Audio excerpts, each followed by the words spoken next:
Welcome team, we're just going to give it a couple of minutes to let people continue to trickle in here.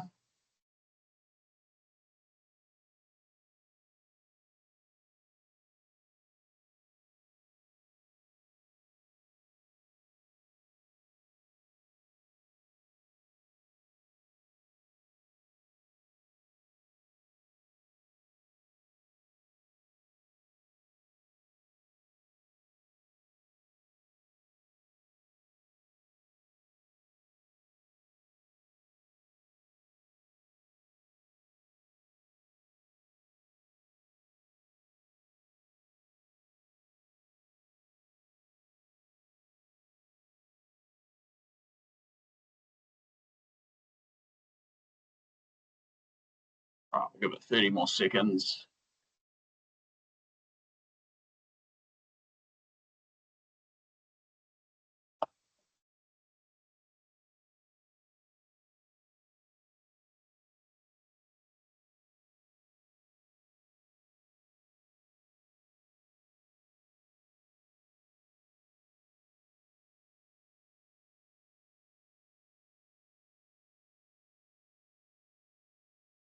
Awesome. Well, kia ora team. Thank you so much to the 120 plus people that have signed up for today, and thank you to everybody who's back for round 2 as well. We thoroughly enjoyed July's lunch and learn, and are pleased to offer round 2 today and 1 per month for the rest of the year as well, focusing on offering capability to our Epic tourism industry partners.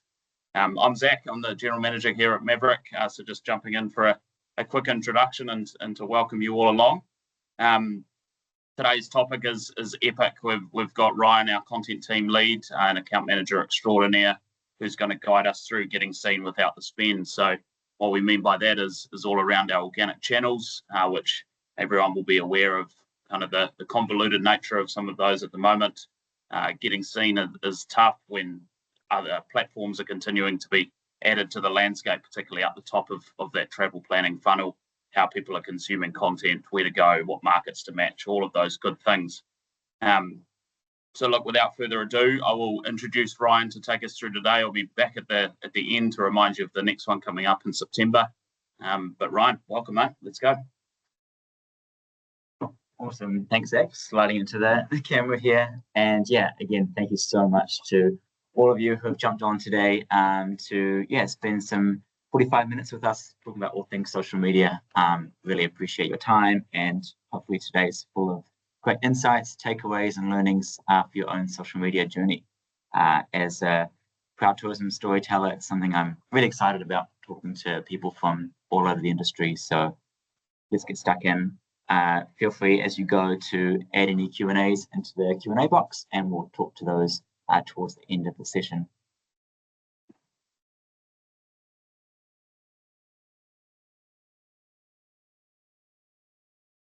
So as we know, social media is everywhere. It's long gone are the days where social media and tourism was just someone slapping up a giant photo album of 60 of their travel pictures from the digital camera on Facebook.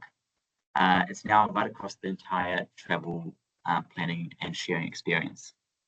From the way that travelers get inspired to first find out about our destinations and our experiences, to the way that they plan and share and dream about their traveling companions, the way that they're actually booking and contacting us as operators, and then of course the way that they're sharing it during and after their travels and giving all the rest of us back home instant FOMO. Social media is right through the entire travel planning stage, and hopefully today I'm able to kind of share some fresh thinking, bring on some new kind of perspectives, the way that you're thinking about social, maybe some cool kind of content ideas to try out, or some other ways to think about what social media success might mean for you. I'm sure on the call there's probably some businesses with their own social media teams. There's also probably some one-person people who are doing it alone. And yeah, I've definitely structured today around giving everyone a bit of inspiration and motivation as they enter a new realm of social media. So what kind of is social media and tourism at a nutshell? Setting the scene for today, obviously we know that it's a hub of discovery and inspiration. New visitors are finding out about our experiences and our destinations. We're able to connect with so many of our existing visitors, previous guests, and also new travelers who are finding out about us for the first time. And increasingly, it's becoming more of a short form video world, thanks to platforms like TikTok, Instagram, and some of the Chinese social media platforms too. We can squeeze so much inspiration and content and storytelling into a 15 or 30-second bite-sized piece. We're consuming content on our mobile phones like it's no tomorrow, and we always need to think about visitors kind of using that mobile interface as their first touch point. And it's because of this that people are really seeking out kind of authentic and honest content. They don't come to our social media platforms to see a cinema perfect trailer or a carefully refined piece of content that we might use in the trade world. Actually, they just want to connect. Just like they talk to their friends and family, they want to see our fun side of our brands, where we let our hair down, poke a bit of fun, show behind the scenes, and get people excited about our experiences in a really organic way. It's also where people can connect with like-minded travelers. As we know, there's so many niche groups out there, from backpackers to scheme train enthusiasts to people who summit peak, and they can actually connect and find those like-minded travelers, even if they're not living in the same world, country, and getting recommendations, tips on where to go, actual past reviews and experiences. And for those who have joined last month's Lunch and Learn session will know that kind of AI-powered recommendations are really transforming the way that likely consumers are lapping up inspiration content. And social media is no different. Meta AI is one of the fastest growing kind of AI search tools. You've definitely probably seen it in your Facebook and Instagram platforms. And actually now Meta AI is serving up tips and suggestions when people are searching for holiday inspiration right from the get-go. And it's also a platform for communication with our guests, as well as obviously the trusty email and phone numbers. Actually, a lot of guests, especially the younger ones, are now preferring to send us an Instagram DM or flick us a note on Messenger. So it's actually a really important communication tool during times of crisis and change, but also just to help people along that kind of booking journey and give them key facts.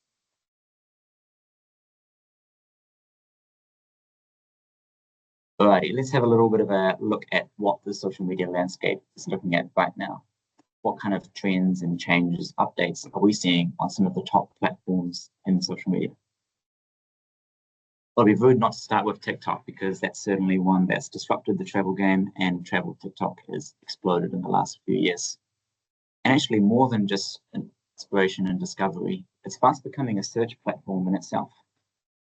Whenever I look at this, the stats keep changing, but anywhere between 40 and 60% of Gen Z and younger travelers are actually preferring to use TikTok as their go-to search engine when they're looking at places to go, places to eat, and recommendations, rather than our old mate Google. So that makes us think, how can we make sure that our actual content is being tagged and has the right captions and the right kind of visuals for that search and discovery? Thinking about posting content that people are likely to save and share and use as part of their itinerary builder. Plus, there's new integrations like with Klook, actually book directly on TikTok app, get that kind of entire journey all on that one platform. Instagram, certainly in terms of our clients at Maverick, we're seeing some of the most growth and success on this platform. They're leaning into that short form video world as well, with the Reels being kind of the default, and also some really kind of opportunities around carousels to expand your reach and meet new visitors, and also be live and share the action with some of your fans and followers through stories and hitting that go live button. And our old mate hashtag, they're kind of gone.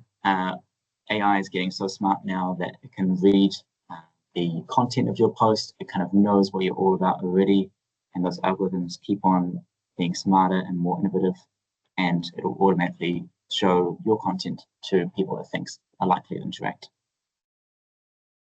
Reddit down the bottom here, not a social media platform a lot of us think of in the first respect, but actually there's a whole bunch of travel decision making happening on that platform. Sometimes it's brands getting involved, but more often it is that kind of real, organic, native, peer-to-peer kind of communications. So discussion boards and threads people kind of deciding, oh, which tour should I do? Which destination is best out of X and Y? Which time of the year is best to visit? And actually, people that have had a great experience at your attraction or destination will then go in and be that great kind of word of mouth voice for you on there. But there's also no harm in getting amongst it yourself. Some brands do really well and kind of keeping that two-way street conversation going on Reddit. Facebook, Facebook, still holding its ground, still really relevant, especially from a domestic and a local tourism perspective. There's still no other social media platform that does events quite like Facebook. It's a really good way to get those RSVPs if you're doing, say, a Father's Day event or a pop-up or a special kind of one-off that you're wanting to get both followers and new people along to. And the groups feature, like what we saw with Reddit, really good for like-minded travelers to connect, or perhaps to start a group with loyal followers. Think of it like a close friends group. YouTube Shorts is another interesting one. YouTube's actually like New Zealand's #1 social media platform. Again, not one that we might think of the same as Facebook or Instagram, but has a really kind of wide and broad audience and also really high screen time and viewing time. So if you're already posting a piece of content on TikTok or Instagram, my recommendation is why not try it on YouTube Shorts as well. There's a lot of people on there spending time during their commutes or at home. They're keen to lap up kind of longer form travel content as well as short form. And then Pinterest, again, another one that's not massive here in New Zealand, but a lot of global operators and businesses around the world. They do use this platform for saving, sharing, creating kind of mood boards and inspiration pieces to plan a holiday.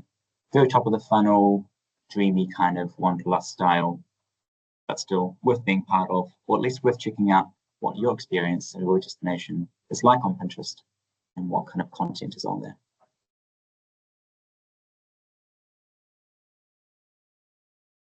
Alrighty, time to share some of our tricks of the trade with you guys. What makes a good piece of content? Question we get asked a lot of the time, and it's always good to start right at the top. Actually, what is our brand voice? So when you're looking to post on social, whether it's starting a new channel or platform, or even just refreshing and revitalizing what you're doing, it's always good to look at actually, what is my experience all about? What is my kind of brand persona? What are my content pillars going to be? And stick to that as an overall gauge of your content pieces. There's a few kind of on here, and you'll probably see some resonate with different industries and sectors more than the other. But generally, we see our role as tourism storytellers to be entertaining, inspirational, and a bit of education. People also want to come to us for authentic and trustworthy content. There's a lot of, AI created content out there. There's a lot of dodgy influencers that aren't doing us very proud, that are kind of posting unrealistic content. So actually, being a brand and having that control of the narrative allows us to really be a trustworthy, reliable source of inspiration, entertainment, and a bit of education about our products and what we're all about. And then once you know your brand voice, it's time to think about the right format for your content. I think a lot of us joining this call, we're pretty confident in kind of the static posts. We're pretty good at putting a picture with a nice and easy caption and some links. But actually, it's good to think about the different forms of content that people are engaging with and the role that they play along that tourism decision-making process. Short form video, we talked about that briefly, and we're going to jump back into it soon as well, because it is kind of the hot topic at the moment. It really is powerful for that kind of reach and discovery. What I'm talking about with clients, think about it as kind of the new evolution of that 500-word blog that we used to read on the website. Now in like 15 to 30 seconds, you can get that same kind of inspiration and level of detail, but shown in a much more visual, fast-paced way.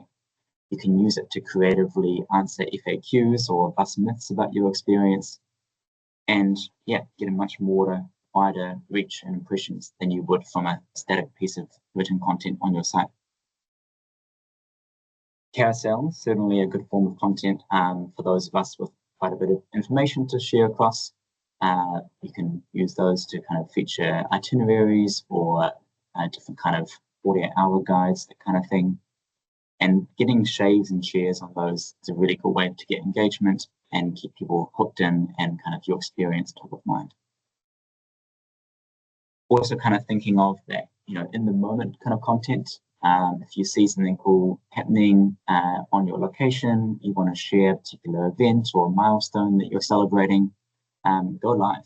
Use that kind of feature to talk to your following, talk to your audience, give them a bit of an inside scoop, make them feel part of your community. Using stories and story highlights for those kind of, in the moment, short form pieces to lap up. Also a really good way to keep yourself top of mind with followers. Static posts, also very important, but again, a way to talk to people who are already following you. And down the bottom here, your profile and your bio. Sometimes it can be an afterthought, but actually it's an important way of your kind of brand being a kind of virtual shopfront. Instead of checking out your Google My Business listing or your website contact details hidden right down there in the footer, actually having some really clear information in your profile, like your contact details, your phone number, links to your web page, a bit of what you're all about, and pack a lot into that kind of 100 characters, 120 characters, especially for people who are encountering your page for the very first time. So when I get the question, how many times a week should I be posting on social? Again, this is a very varied question. Depends on your content library, depends on your capabilities and capacity to get posting. Social media is often one of the last things to do on a busy day for us team marketers and teams. But my recommendation is, ideally 2 to 4 posts or pieces of content a week, but mix it up across these different kind of platforms. So it could be 1 short form video a week. It could be a couple of static posts, could be a handful of stories a fortnight. Mix it up, find the right kind of format to match what you're trying to say and who you're trying to reach.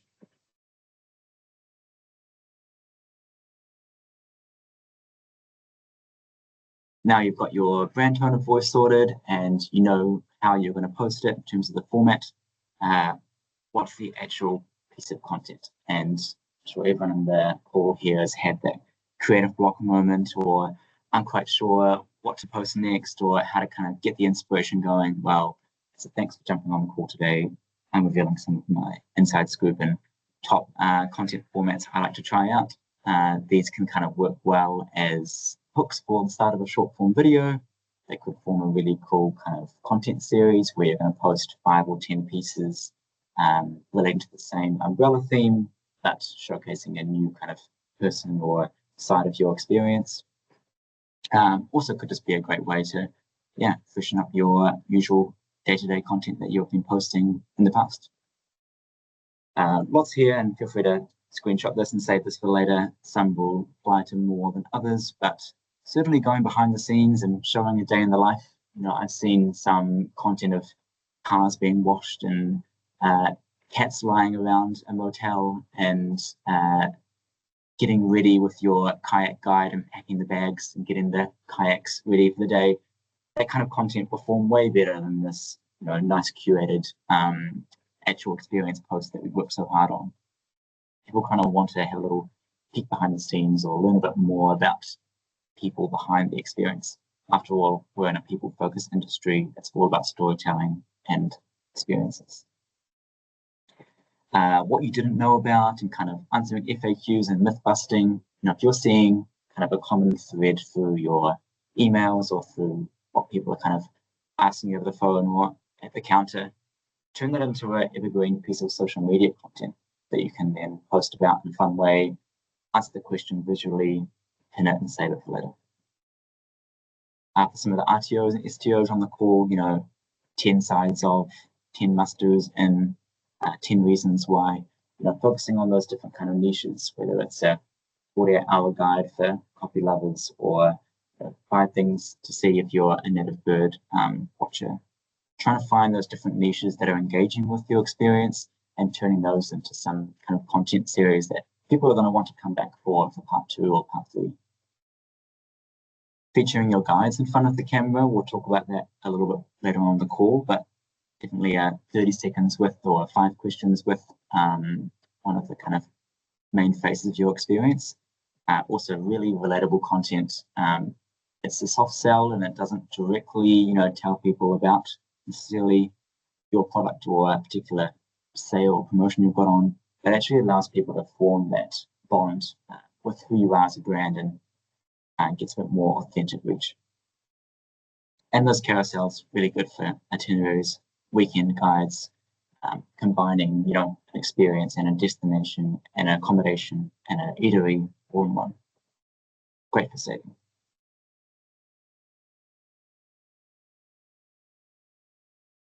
Alrighty, the elusive short form video. Something that we recommend, obviously, to clients and partners we work with, but one of those things that if you haven't played around in this world before, it can be a bit overwhelming about how to actually create that winning piece of short form video, get that reach. So we're going to share a few tips and tricks here on how you can kind of get started or level up your short form video.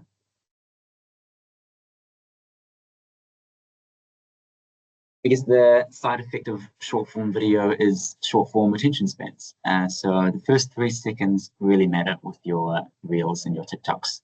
The hook is instrumental to getting people to watch the entire piece of content. And if you get those first 3 seconds right, they'll watch, they'll save, they'll comment, they'll share. But actually we recommend putting all the juicy bits right up the front. Don't save it for later. If there's a kind of dramatic moment, a wow factor, quite a fast paced or curious moment that kind of, stops people on their tracks, and then cut to the actual rest of your video. So don't think chronologically, think what's the kind of wow factor right at the start. Keeping it real, and not intended. Making sure that you have that kind of human side and you're, doing your first cuts, you're doing your kind of one takes. People want to kind of see brands that are almost acting as individuals posting. You don't want to see a fully polished, final TVC style video. You actually want something that captures people enjoying their moment, showcasing their expressions, something that's really relatable and immersive. That's kind of the best content that we've seen out and about in the tourism space. And that leads us into embracing the imperfect. Don't worry if your angles are a bit shaky or it's raining and it's a grey sky day, or you feel like it's a bit too raw and you're just filming it on your average phone. This is kind of what content people want to embrace and engage with. So making sure it feels in the moment, just like a visitor would see on their experience with you. And try at different angles. We see a lot of people, maybe they've got an experience where filming is naturally part of your product, like a bungee jump or a skydive. Actually, what about different angles? What about the walking to get ready for the experience? What about the reactions and the after the experience, feelings and emotions? There's a lot of different things to try when you, try to broaden the horizons a bit.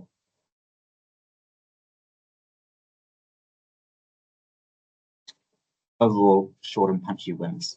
And even better if you can film lots of content that cuts down into lots of smaller short form videos, but a 10 to 15 second clip can be surprising just how much you can get into it, whether it's an entertaining piece just for a bit of a laugh or an educational piece that actually teaches people about your experience. So quick cuts are really good, some fast edits, keep the energy high, keep it on brand. And if you're looking to kind of try out with some video editing platforms, both the Edits app and the CapCut app are really handy to put a bunch of footage in, test out with different songs and clips, and then post straight to the platform from there. So that's the two logos in the form.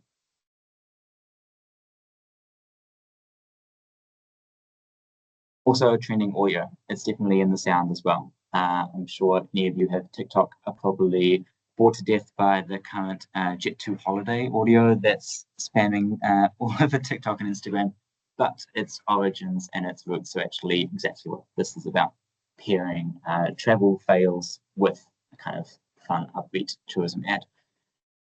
But the core of what we're trying to say here is, the sound is almost as important as the visuals and the text. People are engaging with that kind of from a visual and an audio perspective. So make sure your sound kind of matches the visuals. A slower song to match more the awe-inspiring slow pan of the landscape, a more fast-paced kind of tune to match a fast whitewater rafting experience. Also iconic and relatable tracks. I've seen some cool tourism brands that are kind of ripping the Slice of Heaven or the 660, actually songs that kind of match the visuals really well.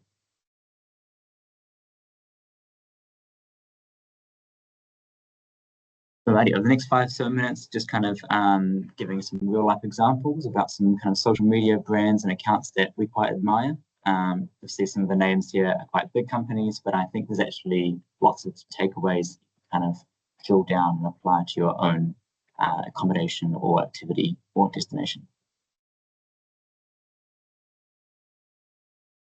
Firstly here, Shot Over Jet down in Queenstown. I think they're really good at kind of using that brand voice and brand persona of being high energy, daring, thrilling, adrenaline. It translates into their organic social posts really well. You kind of get that enthusiasm and excitement from all of their content pieces.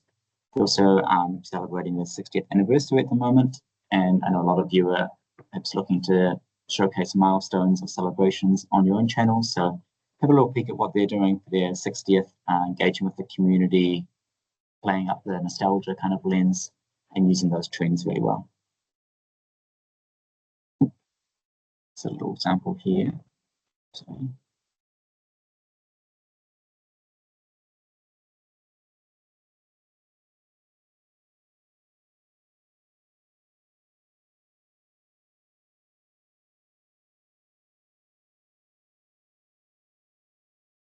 Kind of using that relatable trend, relatable moments, but with a authentically Shot Over Jet example. And same here for their anniversary.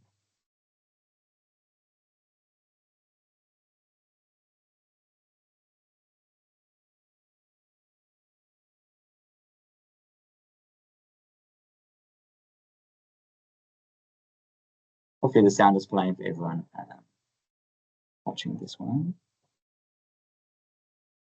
In New Zealand, I think have really harnessed a kind of sense of pride and identity, obviously from a New Zealand level, but for some of the destinations on the call here, how can you kind of harness that localism, that local pride and localisms across your content and your channels? Using kind of the staff up front of the camera to be the face of the brand and kind of have that relatable, fun kind of moments. And also using those key occasions and timelines that actually fit your brand and highlighting those.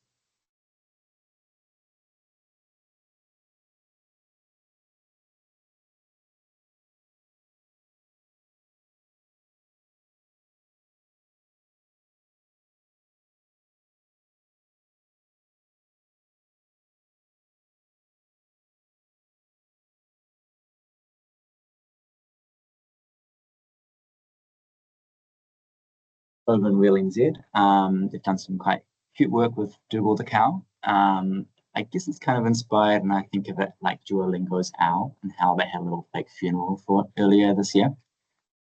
Gets you really invested in the fate of a toy animal, but having that kind of content that people have a bit of a laugh off, get entertained by, and then jump back in with you.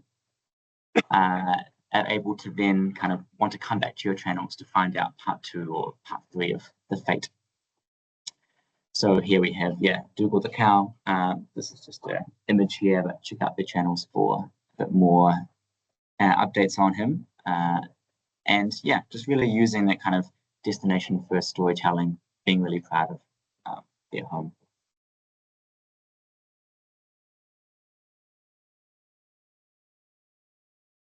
I think unfortunately the sound won't be working today, but it'll be on the recording and the words are doing a lot of talking.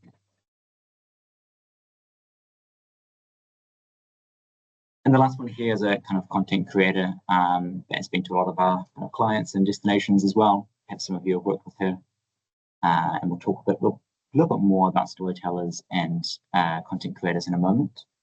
but trying to balance that right level of not too polished, but still showcasing strong visuals, strong kind of aesthetics, and really engaging with the community and what their followers and fans want to see.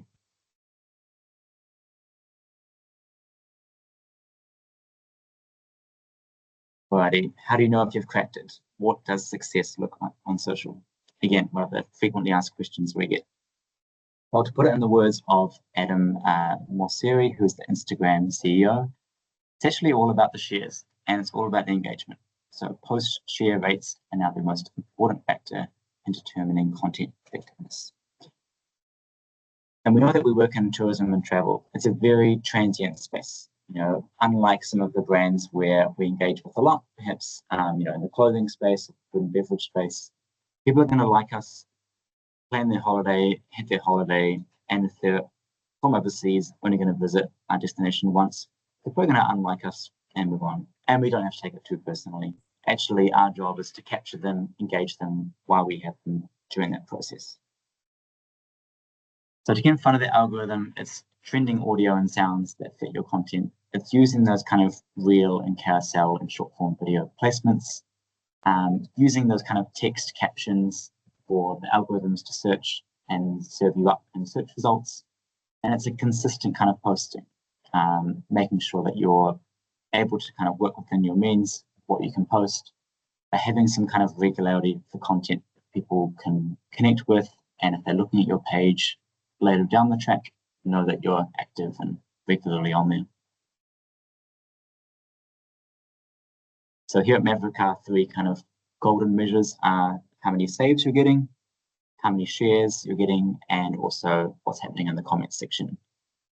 So if you're posting a bit of content out there, what are people kind of saying? If it's, someone even who's visited a few years ago, still following you, comments saying, oh, I love that experience, that's great word of mouth right there. All those people asking questions, getting kind of two-way street of communication going, we love that too. And yeah, saving and sharing so they're able to keep their inspiration and keep the travel planning process alive. And if you're after a bit of numbers, if you're a stats guy, 5% engagement rate is kind of our golden rule. And this is engagements divided by reach. So basically, out of all the people who saw that piece of content, how many engaged with it?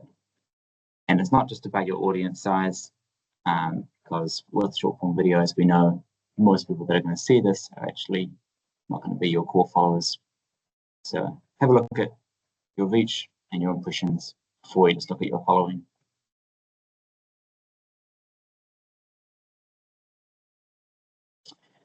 And then in the spirit of golden rules and things to kind of ask yourself before you hit that post button, I always like to go through my mind, would someone share this piece of content with their friends or family? And does it give them a laugh, convey a piece of information, or at least pop your name into their mind? Does it fit those kind of cornerstones of entertaining, educational, and inspirational? And if it hits one of those boxes and is shareable, hit the post button, try it out. The other thing with social media is if it does well, it's going to go nuts. You might get a little viral moment. It'll be pretty good. But if it doesn't go well, you've got nothing to lose. Put it out there. In a few weeks, it'll be replaced by the next best kind of content that you're sharing anyway. So best to give it a go. It's on brand and hits those kind of points we were talking about earlier. Yeah, get stuck in. Alrighty, towards the kind of final 5 minutes here, I just want to talk about kind of two things. The first is working with content creators. I'm sure many of you are probably bombarded with influencer requests, people demanding freebies in exchange for a post on their profile with 500 followers, and you might be sick to death of the term influencer. But actually working with content creators has a lot of advantages if done well.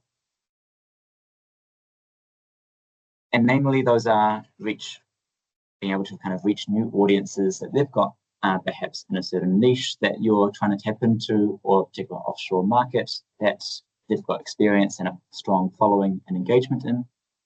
Perhaps it's the storytelling angle or content style that they're really strong in. They've kind of built it up over time. This is what they do for a living. They've got some really cool ways of giving you access to new audiences and new content that you just don't have the time or resource to capture yourself. Plus, done carefully, if you capture the content for organic, you're then able to use that in your ads and other forms of marketing. So it's a win-win.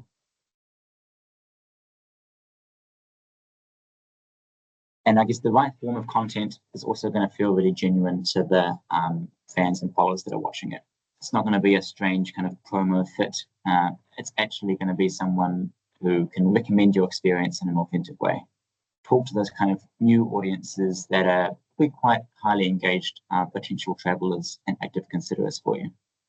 And it's really good for kind of that social proof and credibility.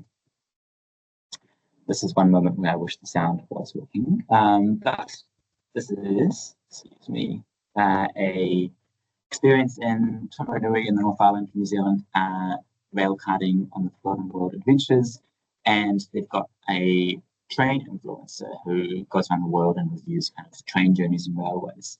So really good synergy, really good content that kind of uses visuals here like the maps and talks through kind of the educational parts of the experience. Is a kind of soft sell, but also with a bit of humor and in their own kind of tone of voice. From here, kind of a perfect content creator partnership. A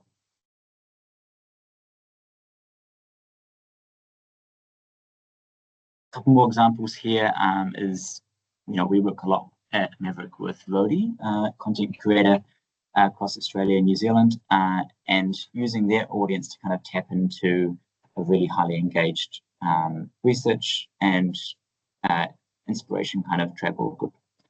So a few giveaways they've done recently has really good kind of opportunities to expand your audience, reach new people, and overall grow your following and awareness.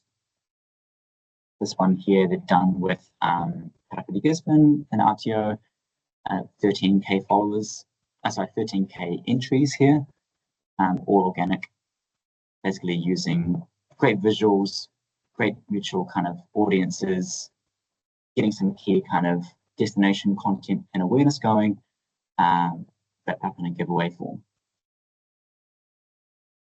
And also here with Go Rentals and Athletic House, 6K entries on this one, with again no spend behind it, just some really good collab activity and mutual kind of goals and achievements here.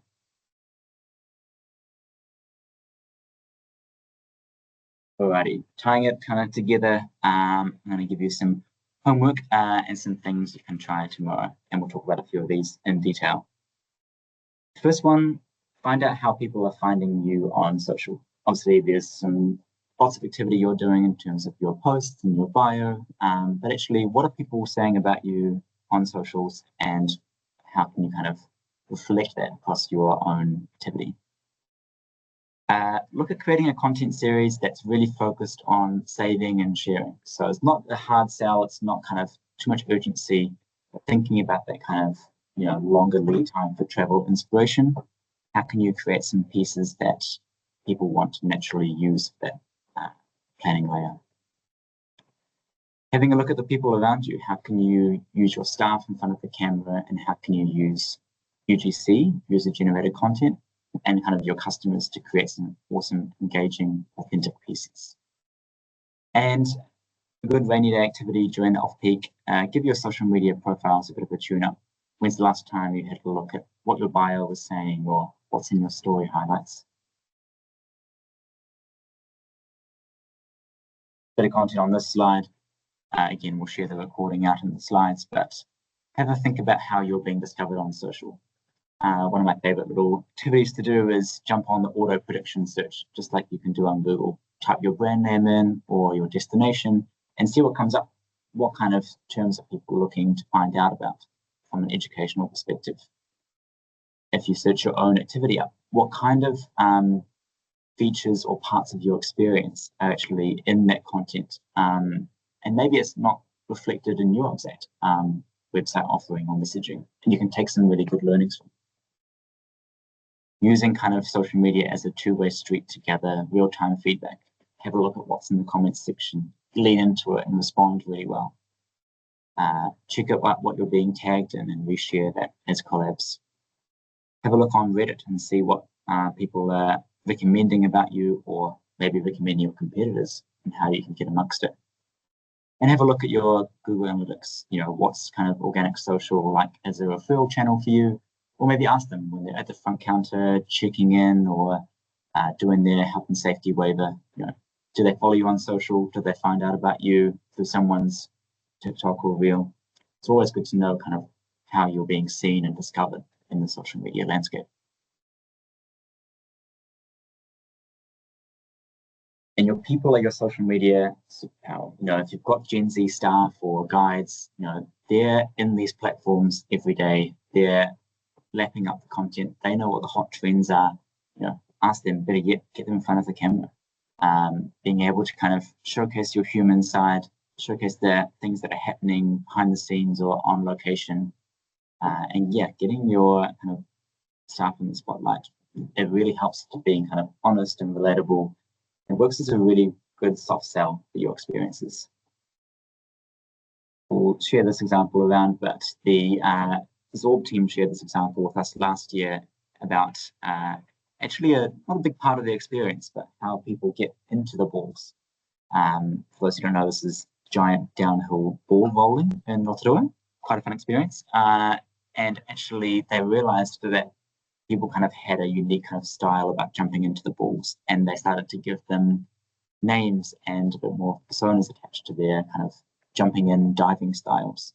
And it fast became one of their top performing, most viral pieces on TikTok. Something that you wouldn't have thought about if you were just kind of working at the marketing desk and were engaging with your frontline teams on, how people are lapping up your experience and engaging with your products.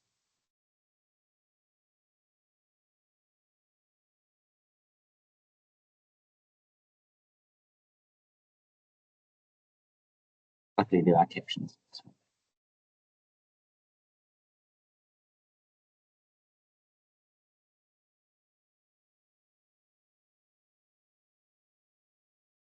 But again, one of the most, easy ways to unblock that creative block and try new things on social is just looking at the same thing from a different perspective.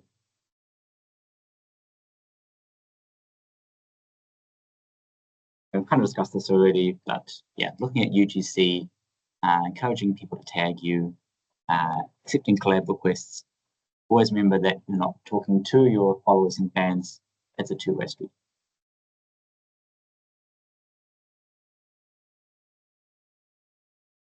And second to last slide here, checking your bio and your highlights.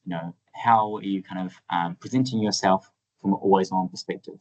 For those who are finding your social media pages for the first time, is it a really clear bio with really good contact details?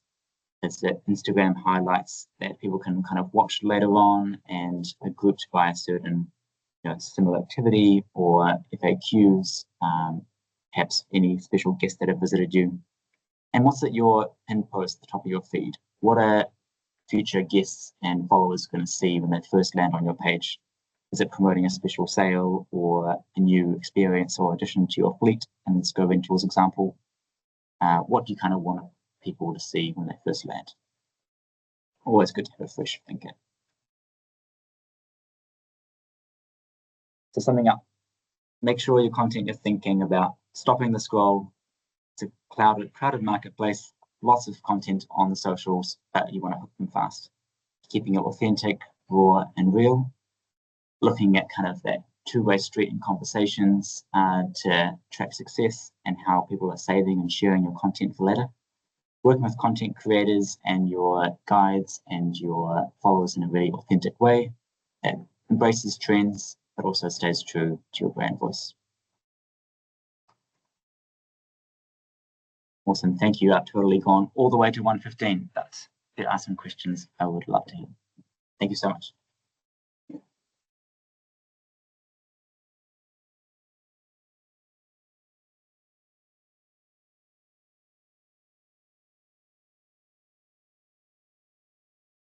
Just looking at the Q&A box here, we have a great question from Maud about, do these tips apply to an older audience, 55 plus years old, and how would you reach them?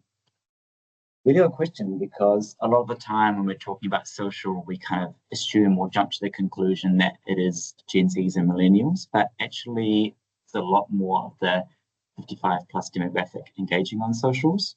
Facebook is certainly one of the biggest platforms for this, but it also is Instagram and it also is YouTube. Without stereotyping too much, some of the general trends that we see is longer time on site, more kind of appetite to read more, engage more, they'll like a page for longer, and actually, yeah, want to kind of better relate to the brands and spend more time kind of learning. So in this case, you might want to look at things like groups to connect with, if it's domestic visitors or regular visitors. You might want to engage with some of the existing groups around, senior travelers. You might want to make sure that your visuals don't just feature younger guests. You're actually featuring, if it's grandparents having multi-generational travel experiences, or just kind of older 55 plus couples traveling themselves. And yeah, just don't be too exclusive about featuring younger crew and talent. But yes, they definitely are on socials, mainly on Facebook and YouTube. And it's kind of just, allowing them to feature visually, responding to their comments, responding to their messages.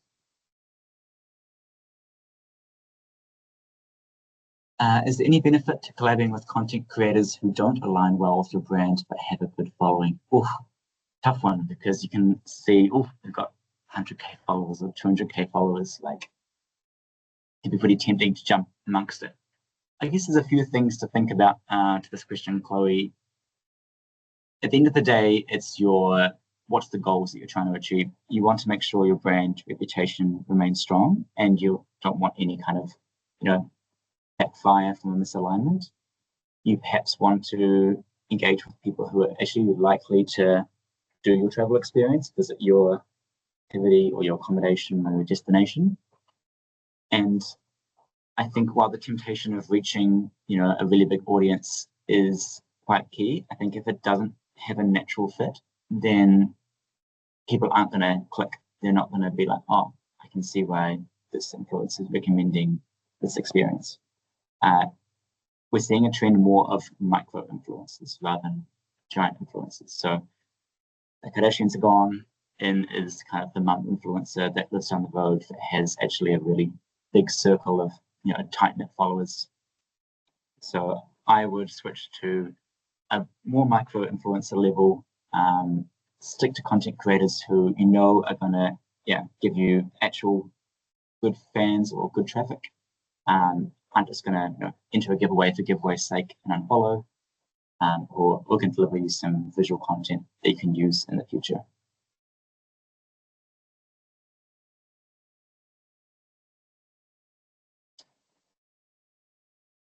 Those are the only two Q&As I can see in the inbox. No, or one more from Tia here. Advice for those in sole charge to manage. Oh, that's tough, 40 hours in a week or more often, and so many social platforms. At its core, if you only had, a set amount of social media time a day or a week, focus on one or two channels that you can actually put lots of effort into to post consistently.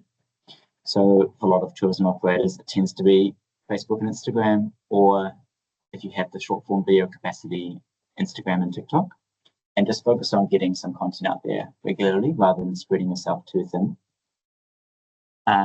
Working with a content creator like a Brody, Airkiwi, Escape Video, someone who can kind of film a big batch of content for you in one go, and you can have lots of shortcuts that you can post, cost a certain amount of weeks or months.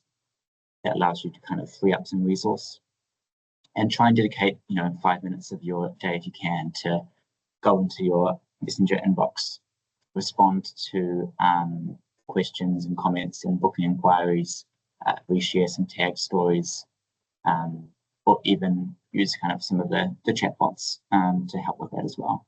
But yeah, it's slightly less channels, so you can focus on that time. Batch film content, so you can kind of do it in one go, schedule it all in advance, and a little bit of time a day to still be live and interact with your audience.